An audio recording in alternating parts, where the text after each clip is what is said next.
Students. आज का हमारा जो नेक्स्ट टॉपिक है रे ऑप्टिक्स का वो है mirror equation. Mirror equation basically वो इक्वेशन है जो कि ऑब्जेक्ट डिस्टेंस, इमेज डिस्टेंस और मिरर की फोकल लेंथ में रिलेशन प्रेजेंट करती है। उस इक्वेशन को हम कहते हैं मिरर इक्वेशन। आपने 10th क्लास में इसके बारे में पढ़ा भी होगा कि 1/f is equal to 1/u plus 1/v, जहां पे u object distance, v image distance और f मिरर की फोकल लेंथ। आज हम बात करते हैं कि इसको कैसे डिराइव किया जाता है, इसको डिराइव करेंगे। आज का जो टॉपिक है हमारा वो है मिरर इक्वेशन। मिरर इक्वेशन को डिराइव करने के लिए ये मिरर इक्वेशन को डिराइव करने के लिए कोई भी एक आप मिरर ले लें, या कॉन्वेक्स मिरर ले लें या कॉनकेव मिरर ले लें। जैसे कॉनकेव मिरर आपने ये ले लिया, ये आपके पास में क्या है, एक कॉनकेव मिरर है। इस तरह से जो मैं बना रहा हूं ये कॉनकेव मिरर है। क्यों? क्योंकि इसका जो आउटर पार्ट है इस पे पॉलिश कर दिया आपने, तो जो केव टाइप से बन रहा है, गुफा की तरह से बन रहा है, वो क्या है, कॉनकेव है। अच्छा, अब ये जो मैं बना रहा हूं ये लाइन, ये इसकी क्या है, ये इसके प्रिंसिपल एक्सेस। प्रिंसिपल एक्सेस कहां से पास होती है? प्रिंसिपल एक्सेस पास होती है इसके पोल से। ये जो पॉइंट है यहां जो मैं रिप्रेजेंट कर रहा हूं, ये पॉइंट है पोल। ये जो पॉइंट देख रहे हैं आप, ये क्या है, पोल है। और ये यहाँ पे मैं मान लेता हूं ये एक स्फीयर है, तो जिस स्फीयर का पार्ट है उस स्फीयर के सेंटर को हम क्या कहेंगे, इस सेंटर को हम बोलेंगे सेंटर ऑफ कर्वेचर। ये इसका सेंटर ऑफ कर्वेचर है और ये इसकी क्या है, फोकस पॉइंट है। इसको मैं रिप्रेजेंट कर रहा हूं कैपिटल एफ से। क्लियर? तो ये जो डिस्टेंस है इसको तो हम बोलते हैं फोकल लेंथ यानी स्मॉल एफ। ये रेडियस ऑफ कर्वेचर है। और यहां यदि मैं ऑब्जेक्ट रख देता हूं, ऑब्जेक्ट को मैं इधर रख रहा हूं, किधर, सी से इस साइड में, तो ये कोई ऑब्जेक्ट ए बी है, इसको मैंने यहां प्लेस कर दिया बियॉन्ड द सी। ये जो ऑब्जेक्ट है इसको नाम दिया है आपने A B. A B object को यहां रखे हुए हैं आप। अब इस ऑब्जेक्ट की इमेज कहां पे फॉर्म होगी, किस तरह से इमेज बनेगी? इमेज फॉर्म करने के लिए एटलीस्ट 2 रेज कंसीडर कर रहा हूं मैं। एक रे तो वो रे ले रहा हूं मैं जो कि प्रिंसिपल एक्सिस के क्या है, पैरेलल। ये मिरर था ना, ये मिरर है। ये रे प्रिंसिपल एक्सिस के पैरेलल है। यहां से होगा क्या, रिफ्लेक्शन होगा। रिफ्लेक्शन के बाद में कोई भी रे जो प्रिंसिपल एक्सिस के क्या हो, पैरेलल हो, वो कहां से पास होती है, फोकस से। यानी ये जो रे है इसको कहां से पास होना है, फोकस से। तो ये रे ऐसे निकल जाएगी, किधर से, फोकस से। दूसरी रे यदि हम कंसीडर करें यहां, इससे जाते हुए कंसीडर। अच्छा, ये जो सेंटर ऑफ कर्वेचर से जाता हुआ क्या होता है, नॉर्मल। तो ये जो लाइन है ये प्रिंसिपल एक्सिस भी है और साथ में इस लाइन को हम नॉर्मल भी कह सकते हैं। क्यों कह सकते हैं? क्योंकि ये कहां से पास हो रहा है, सेंटर ऑफ कर्वेचर से। तो principal axis centre of curvature से पास हो रही है, तो प्रिंसिपल एक्सिस को हम यहां नॉर्मल कह सकते हैं। प्रिंसिपल एक्सिस नॉर्मल होती है यहां से पी पे। अब देखो दूसरी रे में जो ले रहा हूं वो ले रहा हूं कहां से जाती हुई, पोल से जाती हुई। ये पोल से गई, अब ये पोल से जा रही है ये यहाँ पे। अब पोल पे जाते ही क्या होगा, आप ये देखिए, पोल पे गई तो पोल पर क्या होना है, यहाँ पे रिफ्लेक्शन होना है। और ये एंगल जितना बना है ना, ये एंगल आई है, उतना ही एंगल क्या बनाएगी, ये आर बनाएगी। यानी जितना ये एंगल जितना बन रहा है उतने ही एंगल पे ये वापस इस तरह से आएगी। ये कौन कहता है, लॉ ऑफ रिफ्लेक्शन कहता है कि जितना एंगल इसने क्या किया, यहां बनाया है, उतना ही एंगल ये क्या करेगी, ये क्लियर है ना, जितना एंगल इसने यहां बनाया उतना ही एंगल क्या करेगी, ये यहां बनाएगी। और यहां पे ये क्या हो जाएंगी, मिल जाएंगी। और जहां दोनों रे मिल रही है, ये देखो ये रिफ्लेक्टेड रे है, ये जहां दोनों मिल रही हैं वहां इसकी क्या फॉर्म हो जाएगी, इमेज, जिसका मैं नाम दे रहा हूं ए डैश बी डैश। ये बात क्लियर हो गया। इमेज बनाने के लिए आपने कहा एक रे वो कंसीडर की है जो प्रिंसिपल एक्सिस के पैरेलल है, ये ऑब्जेक्ट रखा हुआ था। तो ये जो डिस्टेंस है ये तो क्लियर हो गया। ये जो डिस्टेंस है कहां से मेजर की जाए तो पोल से मेजर की जाए तो इस डिस्टेंस को क्या कहा जाता है? इस डिस्टेंस को कहा जाता है u। ये वाली जो डिस्टेंस है वो क्या है? u है, जिसको आप कह सकते हैं क्या? Object distance. कहां से मेजर की जाए? पोल से। दूसरा, यहां इसकी क्या फॉर्म हो रही है? इमेज फॉर्म हो रही है। तो ये वाली जो डिस्टेंस है कहां से मेजर की जाए तो पोल से मेजर की जाए तो ये डिस्टेंस होगी इमेज डिस्टेंस, यहां इमेज फॉर्म होगी। और ये जो देख रहे हैं आप, इसका ये क्या है? फोकस है ये f। तो फोकस से और पोल के बीच की जो डिस्टेंस है इसको हम क्या कहते हैं? Focal length. ये ऑब्जेक्ट डिस्टेंस है, यहां ऑब्जेक्ट रखा हुआ ना, ये वाला ऑब्जेक्ट रखा हुआ है, तो ये कौन सी डिस्टेंस है? ऑब्जेक्ट डिस्टेंस, इमेज डिस्टेंस और ये फोकल लेंथ। इनमें हमें रिलेशन डिराइव करना है। क्लियर है? आपने क्या लिया है? एक कॉनकेव मिरर लिया है, फिर आपने क्या किया? इससे ऑब्जेक्ट को प्लेस कर दिया यहाँ पे।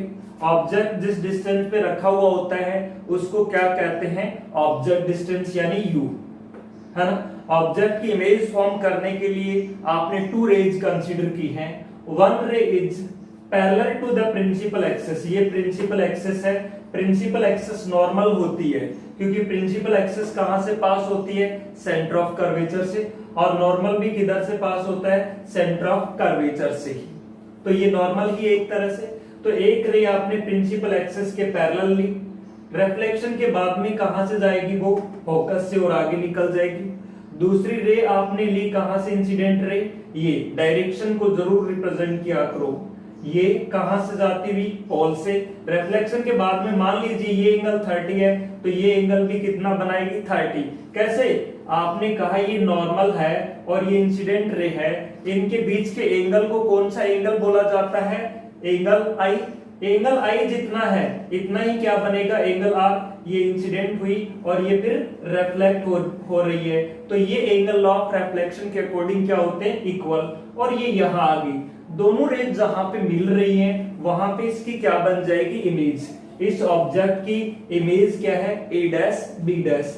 तो ये जो डिस्टेंस है पोल से इमेज की डिस्टेंस, उसको हम क्या कहते हैं? Image distance. और किससे रिप्रेजेंट करते हैं? v से।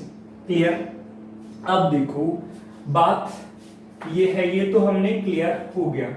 अब यहाँ पे हमें कुछ मैं बताऊंगा कि किस तरह से हमें लिखना है। उससे पहले आप दो चीजें ध्यान रखिए। ये ट्राइंगल एक तो ये है, और मैं ये कहूं एक ट्राइंगल ये है। ये यदि सिमिलर ट्राइंगल है, आप ध्यान रखना, यदि ये ट्राइंगल्स क्या हैं? सिमिलर ट्राइंगल्स हैं। सिमिलर का मतलब ये एक जैसे हैं, एक जैसे ट्राइंगल्स होते हैं। जैसे मान लो ये ट्राइंगल और दूसरा ट्राइंगल, ये ट्राइंगल, ये वाला, ये यदि सिमिलर ट्राइंगल है ना। सिमिलर का मतलब जिनकी शक्ल एक जैसी है, इस तरह से। तो क्या होगा? कंडीशन क्या होगी सिमिलरिटी के लिए? हमें देखने को एक जैसे दिख रहे हैं यानी इनकी सिमिलर ट्राइंगल है यदि, तो इस बड़े वाले का परपेंडिकुलर मैंने कहा कैपिटल P और छोटे वाले का परपेंडिकुलर कहा मैंने स्मॉल p। बड़े वाले का बेस मैंने कहा कैपिटल B और छोटे वाले का बेस कहा मैंने स्मॉल b। तो यदि सिमिलर है तो सिमिलरिटी के लिए क्या कंडीशन होगी?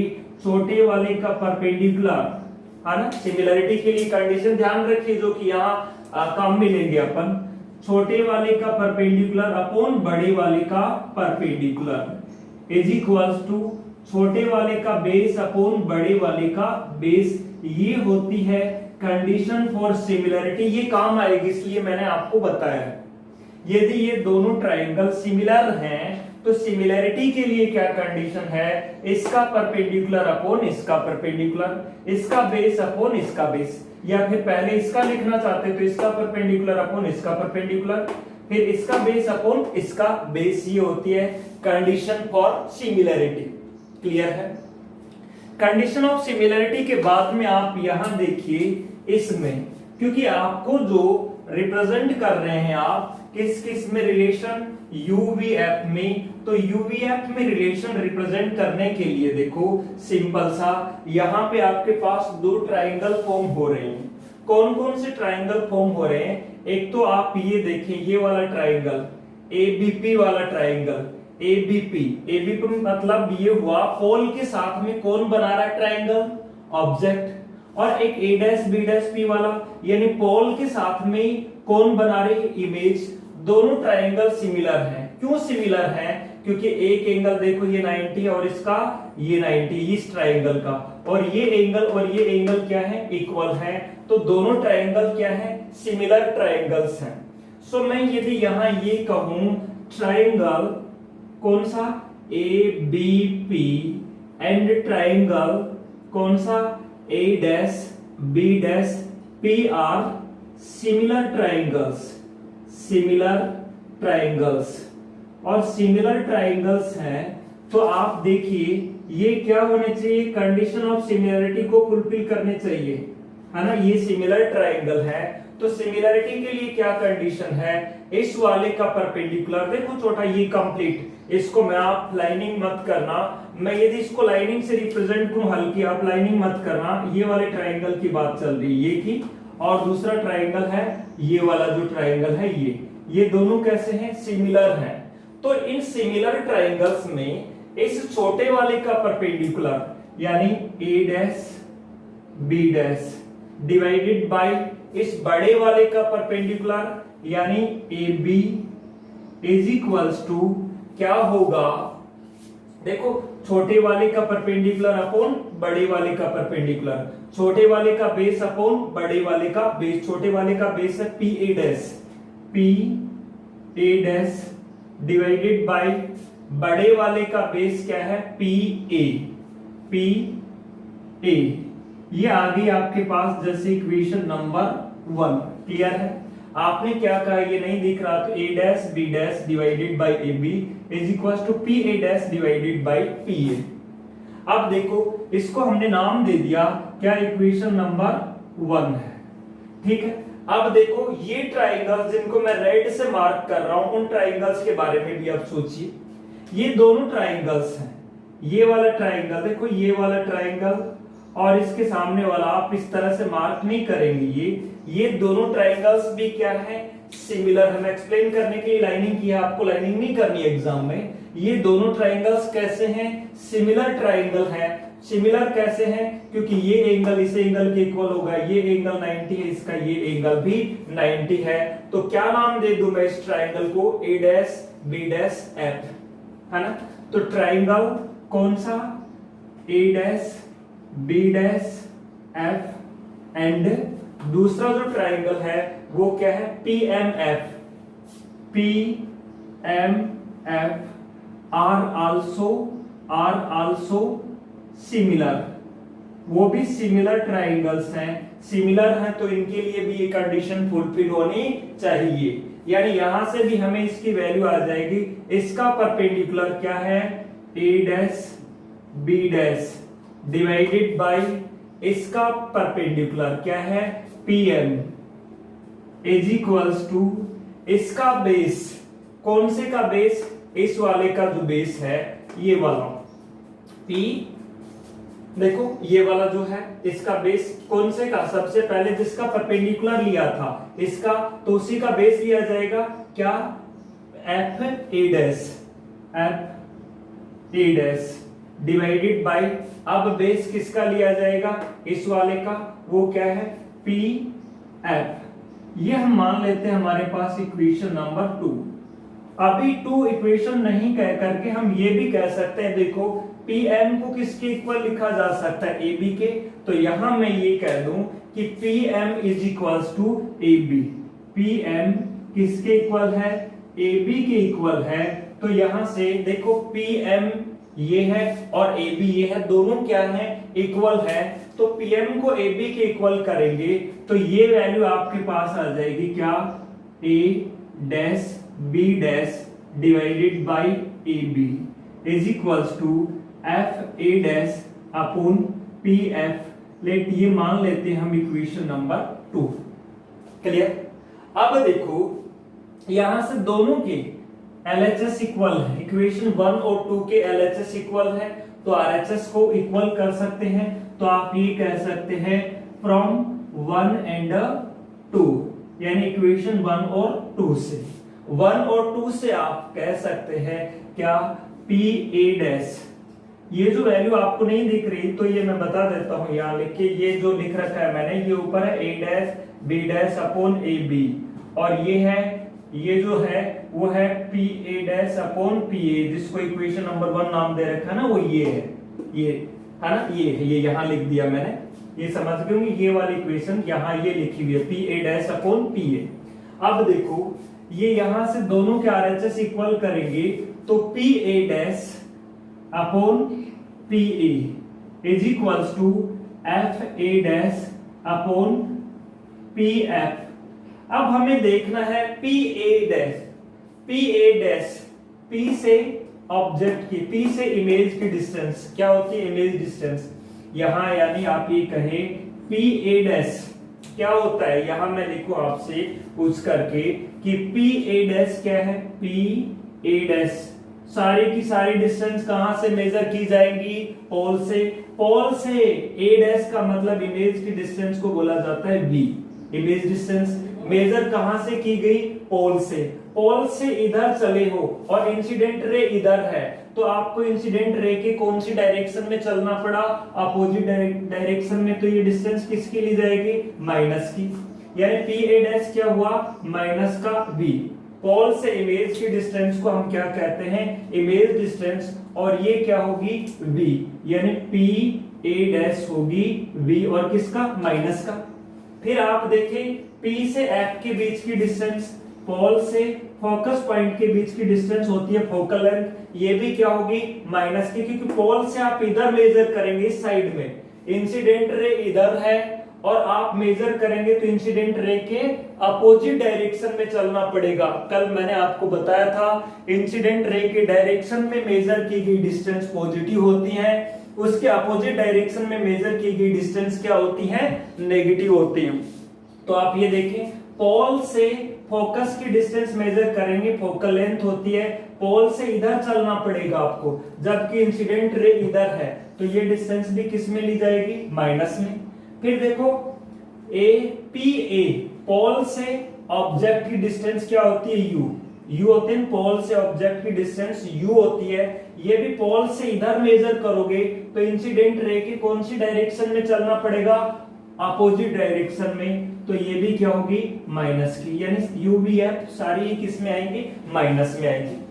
अब देखो यहां इस एक्सप्रेशन में हम ये कहें कि PA डैश की वैल्यू हमारे पास है, ये वैल्यू है PA डैश की, हमें पता है क्या होता है V, PA की भी हमें पता है क्या होता है U, हमें PF की भी पता है क्या होता है F, लेकिन हमें ये डिस्टेंस नहीं पता FA क्या होता है, तो FA को हम इस तरह से ब्रेक कर लें, किस तरह से, FA ये डिस्टेंस है, FA कौन सी डिस्टेंस है, ये वाली, इस डिस्टेंस को कंप्लीट में से इसको माइनस कर दे तो ये रह जाएगी, क्या कंसेप्ट कहा मैंने, PA डैश में से PF को माइनस कर दोगे तो क्या बच जाएगी, FA डैश, FA डैश, यानी इसको आप लिखना चाहते हैं, इस वाली डिस्टेंस को, इस वाली डिस्टेंस को लिखने के लिए इस कंप्लीट में से P, देखो ये तो एज इट इज लिख दो चाहे, PA डैश अपॉन PA, इसमें कोई दिक्कत नहीं।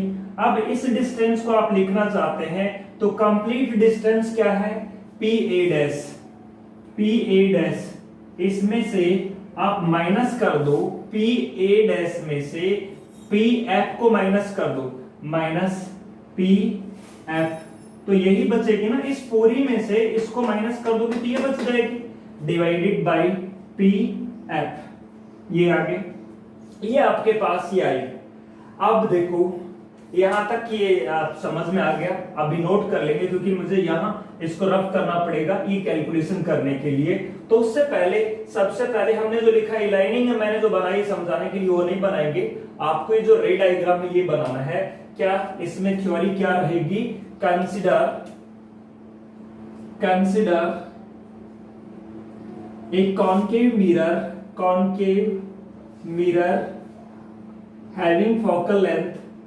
having focal लेंथ क्या, small f, and an object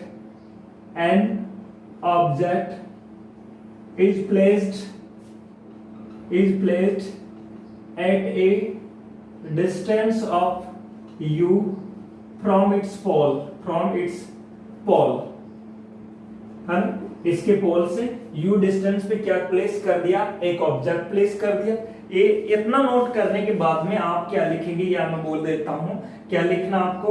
now consider one ray which is parallel to principal axis, this ray passes through the focus after reflection। Clear है। Consider क्या लिखा आपने, consider a रे which is parallel to the principal axis, after reflection it passes through the focus, and consider another ray which is passing through pole after reflection। कहां से जाएगी, देखो जहां पे दोनों मीट हो रही है, मैं नोट कर देता हूं यहाँ पे। नाउ ये नोट कर लिया आपने, ये नोट कर लिया तो इसमें देखिए ये इतना नोट कर लिया। Now consider two rays, now consider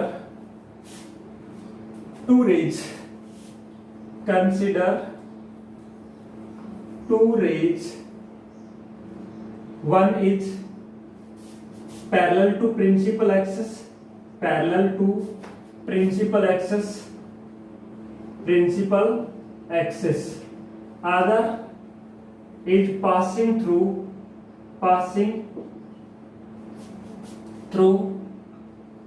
pole, and after reflection they meet, है यहाँ पे after due to reflection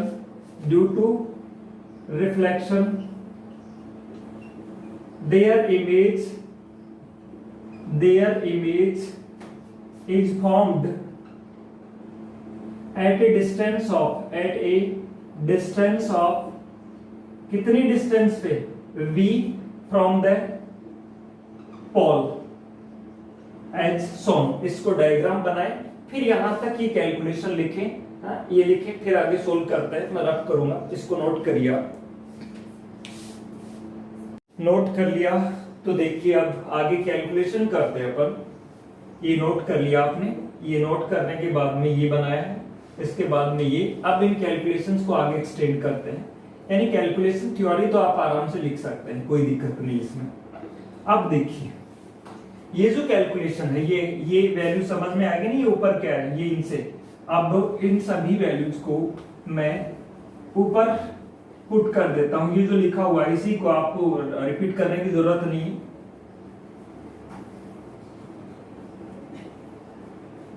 आगे ये जो वैल्यू है, ये जो आ रही है, ये वैल्यू आपके पास में ये क्या है, P,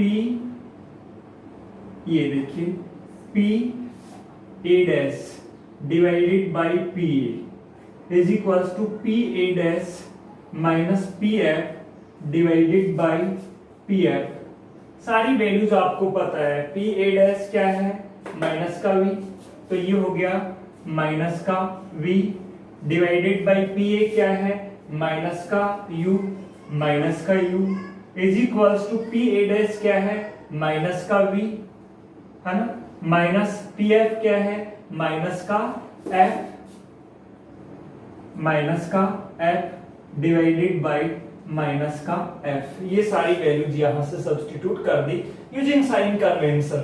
साइन कन्वेंशन में सारी वैल्यू नेगेटिव आ रही है, या अब देखिए माइनस माइनस ये प्लस हो गया, तो ये हो गया V डिवाइडेड बाई U, है ना, V डिवाइडेड बाई U, और ये हो गया आपके पास minus V plus F divided by minus का F। अब इसको क्रॉस मल्टीप्लाई कर दें आप, तो ये आ जाएगा आपके पास में माइनस का VF is equals to minus का VF is equals to minus का UV प्लस का UF। अब देखो इसको आप UF को या तो इधर ले आओ, या फिर इसको दोनों साइड से किससे डिवाइड कर दो, UVF से डिवाइड कर दो। डिवाइडिंग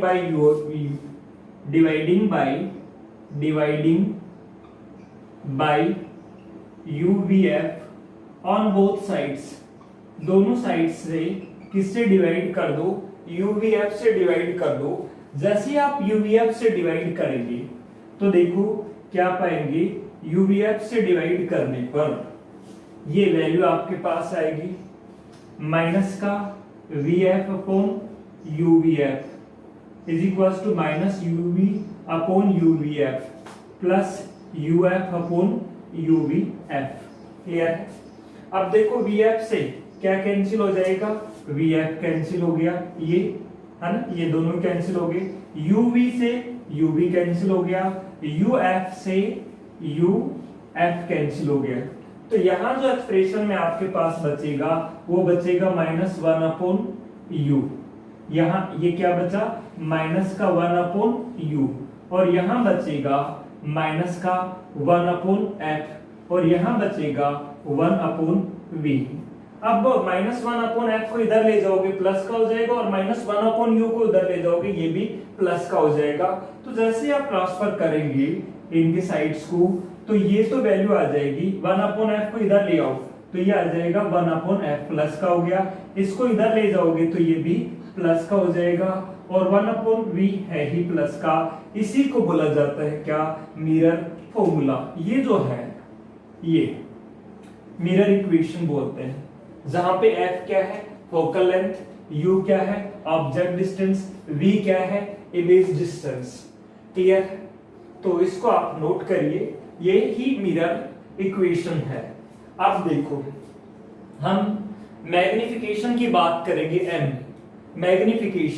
मैग्निफिकेशन क्या होता है, it is the ratio of height of image to the height of object. Magnification किसका रेशियो होता है, हाइट ऑफ इमेज और हाइट ऑफ ऑब्जेक्ट का रेशियो। यदि ये रेशियो 2 आ रहा है इसका मतलब इमेज है वो 2 टाइम्स है किसकी, ऑब्जेक्ट की। हाफ आ रहा है ये रेशियो तो हम कहेंगे इमेज की जो लेंथ है वो ऑब्जेक्ट की लेंथ की क्या है, हाफ है, उसकी साइज की हाफ है। तो यहां पे हम बात करेंगे अब मैग्निफिकेशन की। मैग्निफिकेशन देखो लिख लिया, मैग्निफिकेशन पे मैग्निफिकेशन में आप, हालांकि आपके पास 2 इक्वेशंस है वो मैंने यहां रफ कर दी, वो आपको ध्यान में है, वहां से आप निकाल सकते हैं इनकी वैल्यू। फर्स्टली मैं आपको ये क्लियर कर देता हूं कि मैग्निफिकेशन होता क्या है। सो इसी में आप लिखेंगे क्या, मैग्निफिकेशन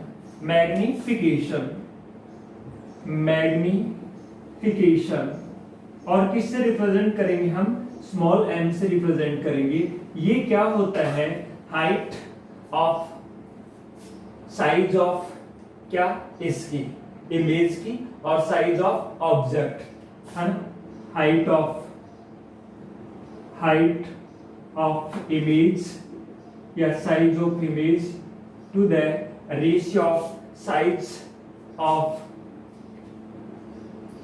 साइज ऑफ ऑब्जेक्ट। इसी को हम क्या कहते हैं, m कहते हैं।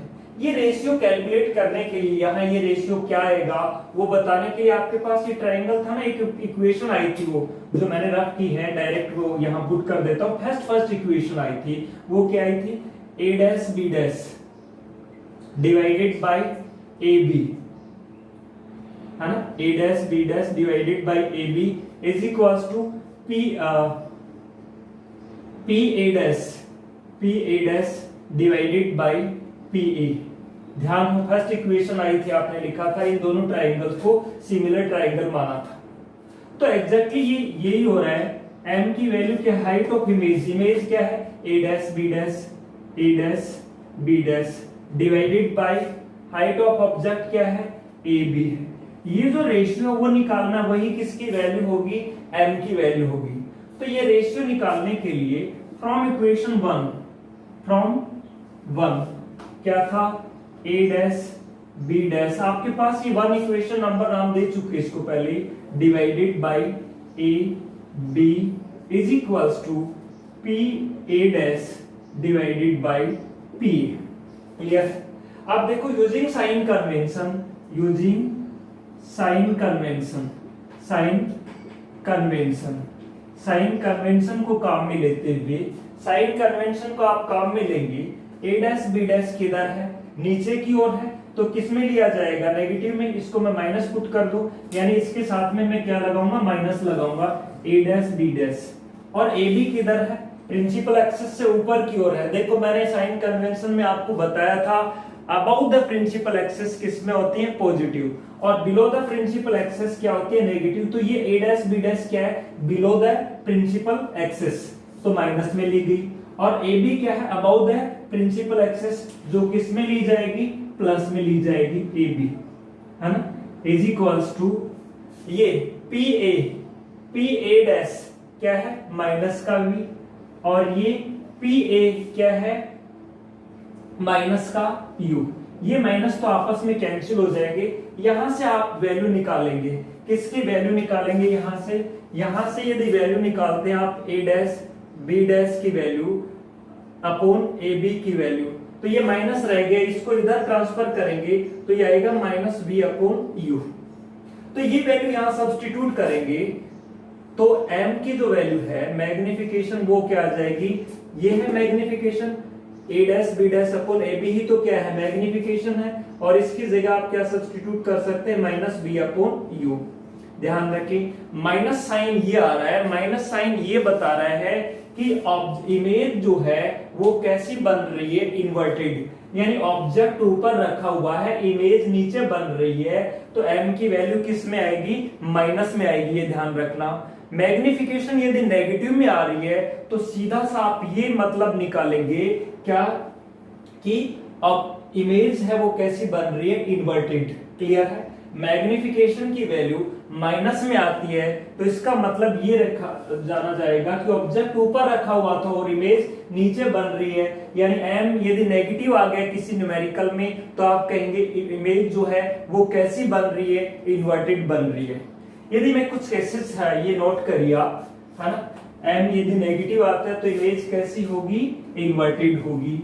अब देखिए m की वैल्यू, m का मैग्नीट्यूड 1 से ज्यादा आ रहा है तो इमेज होगी मैग्निफाइड, है ना। यदि m की वैल्यू इफ m का मैग्नीट्यूड ग्रेटर देन 1 है देन इमेज क्या होगी, image will be magnified. Magnified का मतलब बड़ी बनेगी, ऑब्जेक्ट से क्या होगी, बड़ी होगी इमेज। और यदि इमेज का मैग्नीट्यूड है वो 1 आ रहा है तो इमेज किसके इक्वल होगी, इमेज हाइट है वो होगी किसके इक्वल, इमेज की जो साइज को या हाइट को वो किसके इक्वल होगी, वो होगी ऑब्जेक्ट की साइज के इक्वल, ऑब्जेक्ट साइज। यदि m की वैल्यू, m का जो मैग्नीट्यूड है लेस देन 1 आ रहा है तो उस केस में ये इमेज डिसमाइनिस्ड होगी, इसका मतलब वो क्या बनेगी, स्मॉल, स्मॉलर देन ऑब्जेक्ट। उस केस में इमेज है वो ऑब्जेक्ट से क्या मिलेगी, स्मॉलर मिलेगी। इस तरह से m को देख करके हम किसी भी m की यदि हम वैल्यू निकाल लेते हैं तो हम क्या कर सकते हैं, m की वैल्यू निकालने के बाद में उसकी नेचर बता सकते हैं। m की नेगेटिव और पॉजिटिव के बेसिस पे तो हम ये बता सकते हैं m यदि नेगेटिव आ रहा है तो इमेज कैसी बनेगी, इन्वर्टेड। m की वैल्यू 1 से ज्यादा आ रही है तो इमेज लार्ज बनेगी। m की वैल्यू मतलब उसका मैग्नीट्यूड की बात कर रहा हूं मैं, m का मैग्नीट्यूड 1 आ रहा है तो सेम साइज की बनेगी, जो साइज किसकी है, ऑब्जेक्ट की। m की वैल्यू लेस देन 1 आ रही है तो उसकी साइज क्या होगी, स्मॉलर देन द ऑब्जेक्ट होगी। ये क्लियर। अब देखिए, अब हम बात, ये तो m की बात कर चुके हैं, ये आपको क्लियर हो तो एक बार इसको नोट कर लीजिए, फिर अपन न्यूमेरिकल्स की बात करेंगे। हाँ, न्यूमेरिकल में एक और बात देखनी है, जैसे m का मैंने आपको बताया माइनस b अपॉन u, और आपके पास u और v में कोई भी एक वैल्यू नहीं है तो कोई बात नहीं, आप मिरर फॉर्मूला काम में लेकर के उस v या u को एलिमिनेट कर सकते हो। उसकी जगह वैल्यू कहां से उठाई जा सकती है, मिरर फॉर्मूला से, क्योंकि अपने पास मिरर फॉर्मूला क्या है, 1/f is equal to 1/u plus 1/v। वहां से किसी भी v या u की वैल्यू हम निकाल सकते हैं और यहाँ सब्स्टिट्यूट कर सकते हैं। तो ये था आपका मिरर इक्वेशन, इसको नोट करिए केसेस को, फिर अपन बात करते हैं न्यूमेरिकल्स की। नेक्स्ट न्यूमेरिकल देखिए, एनसीईआरटी का भी यही क्वेश्चन एनसीईआरटी की बुक में भी है और आरबीएससी की में भी है।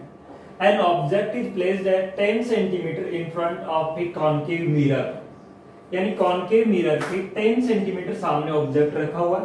अच्छा एक बात ध्यान रखिए, जो ऑब्जेक्ट डिस्टेंस है जनरली मिरर के लिए और लेंस के लिए क्या होती है, माइनस में ही होती है। तो ऑब्जेक्ट डिस्टेंस यानी सामने रखेंगे, इंसिडेंट रे यूं है और उसके अपोजिट डायरेक्शन में ये क्या आएगी, माइनस में। तो इसमें जो क्वेश्चन में ये कहा है कि जो ऑब्जेक्ट रखा हुआ है कितने सेंटीमीटर पे, 10 सेंटीमीटर पे। सो ऑब्जेक्ट डिस्टेंस है वो कितनी है, 10, और क्या लगाया जाता है साइन कन्वेंशन से उसमें माइनस कॉनकेव मिरर के सामने। जिसके रेडियस ऑफ कर्वेचर यानी आर है वो कितनी है, 15 सेंटीमीटर है, इसमें भी माइनस आता है। रेडियस ऑफ कर्वेचर है वो 15 सेंटीमीटर है, माइनस में होती है ना रेडियस ऑफ कर्वेचर, कॉनकेव की इधर होगी। अब देखो इसकी रेडियस ऑफ कर्वेचर का मतलब फोकल लेंथ, फोकल लेंथ क्या होती है, रेडियस ऑफ कर्वेचर का हाफ, यानी ये हो जाएगी -15 डिवाइडेड बाय 2, ये आ जाएगी उसकी फोकल लेंथ। यानी रेडियस ऑफ कर्वेचर गिवन है, इसका मतलब आपको फोकल लेंथ भी गिवन है। फिर कहा गया है फाइंड द पोजीशन, यानी उसकी पोजीशन फाइंड आउट करनी है इमेज की, कि इमेज कहां बनेगी। इमेज की पोजीशन फाइंड आउट करने का मतलब है आपको v की वैल्यू बतानी है, इमेज डिस्टेंस, कि उस मिरर के पोल से कितनी डिस्टेंस पे इमेज फॉर्म होगी, v फाइंड आउट करनी है। फिर उसकी नेचर बतानी है, नेचर का मतलब वो क्या, मैग्नीफाइड होगी या नहीं होगी, इन्वर्टेड होगी या क्या होगी, इस तरह से। सो फर्स्टली हम इस पे बात करते हैं कि इसकी जो पोजीशन है वो किस तरह से बताएंगे। पोजीशन बताने के लिए हमारे पास मिरर फॉर्मूला है, वो कॉनकेव के लिए हमने डिराइव किया था, वो कॉन्वेक्स कॉनकेव सभी स्फेरिकल मिरर के लिए वैलिड है। So from the mirror formula क्या कह सकते हैं हम, फ्रॉम मिरर इक्वेशन, मिरर जो इक्वेशन है वो क्या है आपके पास, मिरर इक्वेशन कहता है 1/f is equals to 1/u plus 1/v। 1/f की जो वैल्यू है वो आपके पास में कितनी है, ये है माइनस का 15/2 का उल्टा अपोजिट कर देंगे तो -2 डिवाइडेड बाय क्या होगा, 15 होगा, प्लस 1/u, इसका उल्टा करेंगे तो 1/ माइनस का 10, देखो ये है इज इक्वल्स टू, इसका उल्टा ये हो गया प्लस 1/v, यानी 1/v। ये अब इसको इधर ले जाइए आप, तो ये कैलकुलेशन करेंगे आप तो ये हो जाएगा 1/v is equals to -2/15 plus, ये इधर ले जाती प्लस हो जाएगा 1 डिवाइडेड बाय 10, एलसीएम लेगी 150 आ जाएगा, ये होगा 10 to -20 प्लस 10 और ये 15, ये हो जाएगा इज इक्वल्स टू 1/v। और 1/v की वैल्यू जो है यहां से आपके पास जो आ रही है वो आ रही है -20 प्लस 15, यानी माइनस का 5 डिवाइडेड बाय 150, या फिर जो v की जो वैल्यू है वो आएगी 150 डिवाइडेड बाय 5, यानी 30, v is equals to -30। Minus का मतलब इधर ही बनेगी जिधर ऑब्जेक्ट रखा हुआ है, ऐसे ही तो था, ऑब्जेक्ट इधर रखा गया था यूं, तो इमेज भी किधर बन रही, इधर ही बन रही है, तभी तो माइनस आएगी, यानी ऑब्जेक्ट रखा है उधर ही क्या बन रही है, इमेज बन रही है। दूसरी बात ध्यान रखना है, यदि v की वैल्यू माइनस में आ रही है इसका मतलब इमेज इधर नहीं बन रही मिरर के, इधर बनती तो v की वैल्यू क्या आती, प्लस आती, इमेज इधर बन रही है तभी तो माइनस आ रही है, और इमेज इधर बनती है तो कैसी इमेज होती है, रियल, और इधर बनती तो क्या होती, वर्चुअल, तो माइनस है ना। Value of image distance is negative है ना, image distance distance is negative, यानी इमेज डिस्टेंस क्या है, नेगेटिव है, so the image will be real, nature of image will be real, उसकी नेचर है वो क्या होगी, रियल होगी। यदि इधर बनती तो v की वैल्यू पॉजिटिव आती और इधर कैसी इमेज बनती, वर्चुअल बनती इसके पीछे। एंड इमेज है उसकी जो साइड है वो क्या होगी, it will be on the same side as the object, यानी उसी साइड में बनेगी जिस साइड में क्या रखा हुआ है, ऑब्जेक्ट रखा हुआ है। तो ये नेचर आपने बता दी। फिर बताना है मैग्नीफाइड बनेगी या नहीं बनेगी, यानी इस ऑब्जेक्ट से बड़ी बनेगी या छोटी बनेगी, यानी m कैलकुलेट करना आपको। m कैलकुलेट करने के लिए आप देखें m का फॉर्मूला मैंने बताया था, यानी ये आ गया ना, पोजीशन का मतलब आपको किसकी वैल्यू बतानी थी, v की। फिर नेचर का मतलब रियल बन रही है या कैसी बन रही है ये बताना था आपको, है ना, रियल है या वर्चुअल है ये भी बता दिया। दूसरा इन्वर्टेड है या कैसी है वो m से ही बताया जाएगा। m की वैल्यू यदि प्लस में आ रही है तो क्या होगी, इरेक्ट, और m की वैल्यू माइनस में आ रही है तो क्या होगी, इन्वर्टेड।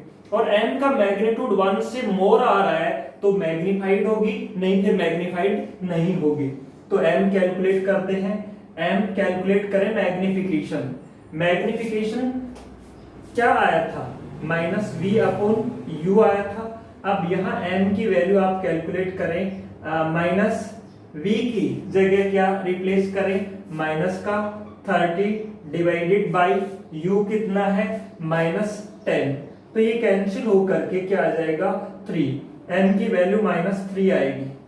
यानी आप ये कहें m की वैल्यू नेगेटिव है, नेगेटिव आ रहा है तो नेगेटिव तो ये बता रहा है कि ये जो ऑब्जेक्ट ऊपर की ओर रखा हुआ था और इमेज किधर बन रही है, नीचे की ओर। और 3 बता रहा है कि इमेज कितने टाइम बन रही है, 3 टाइम्स बन रही है ऑब्जेक्ट की, यानी मैग्नीफाइड है। तो फर्स्ट यहाँ माइनस को देख करके आप क्या कहेंगे कि माइनस का मतलब ऑब्जेक्ट ऊपर रखा हुआ था और इमेज किधर बन रही है, नीचे की ओर। तो so the image is in inverted, image is inverted, image क्या है, इन्वर्टेड है, उल्टी है। दूसरा m की जो वैल्यू है इसका मैग्नीट्यूड है वो ग्रेटर देन 1 आ रहा है, तो ग्रेटर देन 1 आ रहा है इसका मतलब इमेज इज मैग्नीफाइड। 1 आता तो सेम साइज की होती, जो साइज किसकी होती, ऑब्जेक्ट की, तो इमेज कैसी है, image is magnified, image is magnified. इस तरह से हम इस क्वेश्चन को कर सकते हैं अटेम्प्ट, एनसीईआरटी का भी है और आरबीएससी का भी है, नोट कर लीजिए इसे। नेक्स्ट न्यूमेरिकल देखिए, the image of an object placed in front of a concave mirror 800 centimetre. कोई ऑब्जेक्ट है जो in front of a concave mirror रखा हुआ है 100 सेंटीमीटर पे, यानी 100 सेंटीमीटर है, वो आपको किसकी वैल्यू गिवन है, वो वैल्यू गिवन है u की, है ना, नहीं, the image of an object placed in front of a concave mirror, है ना, किसी ऑब्जेक्ट की क्या है, इमेज है of an object in front of a concave mirror at 100 centimetre, 100 centimetre पे उसकी क्या बन रही है, इमेज बन रही है। किसकी वैल्यू गिवन है, वो v की वैल्यू गिवन है, यानी यहाँ इस क्वेश्चन में जो वैल्यू गिवन है वो हमें किसकी है, v की है, 100 सेंटीमीटर। उसके सामने ये कॉन्केव मिरर है, इसके सामने इधर ही होगा और इधर होगा तो डिस्टेंस किस में होगी, माइनस में, यानी माइनस का 100 सेंटीमीटर उस ऑब्जेक्ट की इमेज। फिर कह रहा है if the focal length of mirror is 98 centimetre, focal length ये इधर ही होगी, ये भी क्या होगी, इंसिडेंट रे यूं होती है और पोल से डिस्टेंस इधर मेजर करोगे तो किस में ली जाती है, माइनस में, यानी फोकल लेंथ है वो भी गिवन है आपको, कितनी है, माइनस का 98 सेंटीमीटर। फिर कहा गया है find the distance of the object, यानी इमेज ऑब्जेक्ट डिस्टेंस कैलकुलेट करनी है आपको, u की वैल्यू कैलकुलेट करनी है। सिंपल, आपके पास मिरर फॉर्मूला है, मिरर इक्वेशन है, मिरर इक्वेशन से आप इसको सोल्व कर सकते हैं। मिरर इक्वेशन में क्या है, 1/f is equals to 1/u plus 1/v। Just आपको इनकी वैल्यूज पुट अप करनी है। जैसे ये वैल्यू सब्स्टिट्यूट करेंगे, ये होगा 1/ माइनस का 98 is equals to 1/u plus 1/ minus का 100। तो ये हो गया आपके पास में -1 divided by 98 is equals to ये वाला 100 किस में है, माइनस में है, ये माइनस में 100। अब देखिए यहाँ पे 1/u माइनस 1/100, या इसको इधर ले जाएंगे तो 1/u is equals to -1/98 plus 1/100, ये प्लस का हो जाएगा। अब एलसीएम लें तो ये कितना आ जाएगा, 9800। ये क्या आया, 98 यानी 100 हुआ माइनस का, और ये कितना हुआ 98 प्लस का 98। ये वैल्यू आई है आपके पास 1/u की। 1/u की वैल्यू आने के बाद में देखो इसको सोल्व करो, आप ये आ गया माइनस का 2 डिवाइडेड बाई 9800। अब देखो यहां से 1/u की वैल्यू ये है, तो u की वैल्यू क्या होगी, इसका रेसिप्रोकल कर देंगे आप, तो u की वैल्यू आ जाएगी माइनस का 9800 डिवाइडेड बाई 2। ये करेंगे तो आ जाएगा माइनस का 4900, क्या होगी, सेंटीमीटर। यानी वो ऑब्जेक्ट कितने सेंटीमीटर पे रखा हुआ है, 4900 सेंटीमीटर सामने मिरर के रखा हुआ है। तो यही ऑब्जेक्ट डिस्टेंस आपको कैलकुलेट करनी थी। सो नोट कर लीजिए इसे, नोट डाउन।